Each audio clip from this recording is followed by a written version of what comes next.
Avec vous sur Sud Radio pour le 10h midi. Beaucoup de commerçants évidemment sont en très grande difficulté suite aux fermetures pendant le Covid. Des entrepreneurs se fédèrent contre les assureurs. Maître Elias Bourhan, bonjour. Vous êtes avocat au cabinet Beaubourg Avocat. Bonjour, vous m'entendez ? Il ne m'entend pas, donc on a un petit souci de connexion. Donc vous êtes fédéré sur une plateforme V pour Verdict et vous avez lancé une action collective pour les commerçants, oui, les entrepreneurs, les assureurs qui ont refusé d'indemniser les pertes d'exploitation. Alors quelle est la situation aujourd'hui pour tous ces commerçants ? Oui, bonjour. Alors, la situation, c'est que ces commerçants se trouvent vraiment face à un léviathan que sont les assureurs qui refusent simplement de les indemniser alors même qu'ils ont souscrit à des contrats multirisques professionnels et ils veulent simplement faire valoir les clauses qui figurent dans leur contrat et les assureurs, en l'espèce, refusent simplement de les indemniser. Oui, mais comment on peut refuser à partir du moment où il y a un contrat ?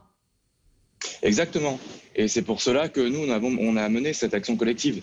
C'est que, au départ, les assureurs sont allés dans les médias pour dire non, le risque de coronavirus n'est pas assurable, c'est exclu des contrats. Or, c'est faux. Il y a dans les contrats des assureurs qui ont prévu explicitement l'exclusion du risque de coronavirus, donc de pandémie, de manière générale, et effectivement, dans ce cas-là, il n'y a pas d'indemnisation. Mais c'est pas le cas de tous les assureurs. La plupart n'ont pas prévu le risque de pandémie, et dans ce cas-là, il faut simplement regarder ce qui figure dans le contrat et appliquer les dispositions contractuelles, tout simplement. Alors, quel type de commerçants, d'entrepreneurs ont porté plainte ou se sont constitués auprès de vous ? Oui, alors c'est pas une plainte puisque c'est une action au civil. Une action, oui. Exactement, mais donc il s'agit de TPE, de commerçants. En fait, c'est vraiment tout le monde. Hein. C'est votre restaurateur chez qui vous allez déjeuner tous les midis. C'est votre fleuriste, c'est votre caviste. C'est vraiment tout le monde. On a aussi des plus gros groupes. On a également des aéroports qui nous ont rejoints. On a des patrons de discothèques. C'est vraiment, ça touche vraiment tout le monde. Alors, l'action de groupe est interdite en France pour les cabinets d'avocats. Il n'y a que les associations de consommateurs qui peuvent opérer, enfin faire une action de groupe. Comment est-ce que vous allez fédérer justement c'est une action collective, mais pas une action de groupe. Exactement. C'est vrai qu'on a cette difficulté. Ouais. Oui. Ah non, allez-y. C'est vrai qu'on a cette difficulté procédurale, c'est que les avocats ont été exclus de la loi Hamon qui ne permettent qu'aux syndicats et aux associations de porter des actions de groupe. Or, on a réussi finalement à contourner cette difficulté en faisant des actions collectives. Donc, en réalité, on représente tout le monde, mais de manière individuelle. La difficulté qu'il y a par rapport à l'action de groupe, c'est que l'action de groupe va avoir pour conséquence qu'une seule juridiction va être compétente pour rendre une décision qui va s'appliquer à toutes les parties. Or là, effectivement, dans le cadre de ce dossier, on va aller représenter chaque entreprise, chaque commerçant devant le tribunal judiciaire ou le tribunal de commerce compétent. Donc c'est vrai que ça va nous faire un tour de France des juridictions, mais bon, en l'état, c'est la difficulté et on n'a pas d'autre choix. Oui. Est-ce que les assurances sont inattaquables ? Est-ce que c'est vraiment le pot de fer contre le pot de terre ? Elles ont assez peu été mises en cause. On a vu ce restaurateur qui a gagné en première instance, mais c'est vrai qu'on entend beaucoup de commerçants, de restaurateurs dire que leurs assurances ne veulent pas les rembourser. Et ça fait pas beaucoup de bruit dans la presse. Donc il y a une sorte de chape de plomb sur les assureurs. Absolument. C'est vrai qu'il y a cette difficulté. Ils ont vraiment pris le paysage médiatique dès le départ pour dire qu'ils n'assuraient pas. Certains ont proposé des remboursements de quelques mois de primes, d'autres des indemnisations spontanées mais plus ou moins ridicules, alors qu'il faut uniquement appliquer ce qu'il y a dans le contrat pour obtenir l'indemnisation qui est due. Ouais. Alors il y a des clauses, il y a des clauses particulières. J'ai pas tout compris parce que je suis pas spécialiste, mais un ami restaurateur m'expliquait que comme il a 2 établissements, ils ont invoqué le fait qu'il y ait que 2 établissements dans la même ville, ça annulait la clause en question. Enfin, ils sont en train de chercher dans tous les recoins des contrats des arguments pour invalider ces contrats.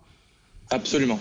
Mais heureusement qu'on a une jurisprudence de la Cour de cassation qui est constante et qui va dans notre sens. C'est-à-dire que la Cour de cassation est relativement protectrice des intérêts des assurés. Et elle a considéré que des clauses qui étaient rédigées d'une telle manière à ce qu'elles vidaient de sa substance l'idée même d'une indemnisation étaient considérées comme nulles. Et en l'espèce, on peut considérer par exemple une clause qui vous dit que si dans le même département, quelqu'un qui est un autre restaurateur, un autre commerçant qui a exactement le même sinistre que vous, un incendie ou un dégât des eaux, eh bien, n'entraînera pas une indemnisation. Ces clauses sont considérées comme des clauses nulles par la jurisprudence de la Cour de cassation. Ouais. Votre conseil aux commerçants qui nous écoutent, aux chefs d'entreprise qui sont concernés, c'est de porter plainte, c'est de rejoindre une action comme la vôtre, c'est de se battre contre ces assurances? Oui, absolument. Et c'est l'essence même de l'idée d'une action collective. C'est-à-dire que la difficulté de l'action collective, c'est le coût d'accès à l'avocat. Donc là, en l'espèce, il y a des confrères et nous également qui menons des actions collectives et qui permettent de réduire le coût de l'accès à l'avocat. Nous, en l'espèce, c'est vrai que c'est que 250 € TTC, ça inclut les 130 € de frais d'huissier pour la signification de l'assignation. Il faut se battre, bien évidemment, exercer ses droits. Et d'où ce qu'on propose effectivement dans le cadre de cette action collective, c'est un service d'analyse gratuit de tous les contrats, de tous les commerçants, TPE, PME. À l'issue de cette analyse, on va pouvoir vous dire si oui ou non, il y a de fortes chances d'obtenir une indemnisation. Si c'est le cas, soit ils rejoignent l'action collective, soit ils vont voir d'autres avocats. Et s'ils refusent d'agir, c'est leur décision. Mais en tout cas, moi, ce que je recommande effectivement, c'est d'agir, de ne pas se laisser dicter la loi par des assureurs parce que le droit protège les commerçants, les TPE, les PME. Donc, agissez, exercez vos droits. Alors, est-ce que tous les assureurs sont logés à la même enseigne? Il y en a qui ont été plus coopératifs que d'autres.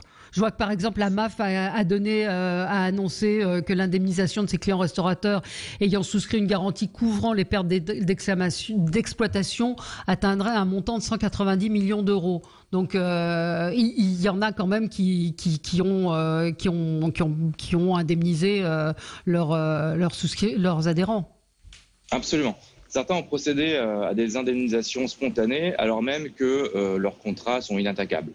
Donc c'est très bien pour eux, mais c'est vrai que c'est une logique commerciale, c'est-à-dire qu'ils vont aller, grâce à cette indemnisation spontanée, ils vont attirer des assurés vers eux. C'est vrai que ça fend aussi le bloc des assureurs qui refusaient jusqu'à maintenant toute idée d'indemnisation.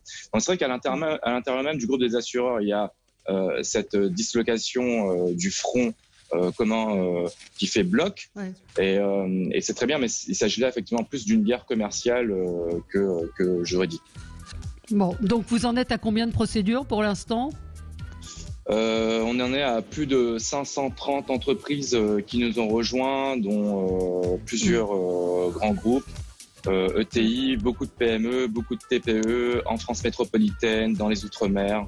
Et ce chiffre, effectivement, il augmente tous les jours. Et l'union fait la force. Encore une fois, l'action de groupe est interdite, mais cette action collective vous donne plus de poids. Ce que vous proposez, plutôt, je trouve malin, c'est-à-dire 250 € pour participer à cette action collective. Donc c'est pas ruineux pour le commerçant qui veut se joindre à vous. Donc la plateforme s'appelle V pour Verdict. Merci Elias Bouran, avocat au cabinet Beaubourg Avocat. Merci.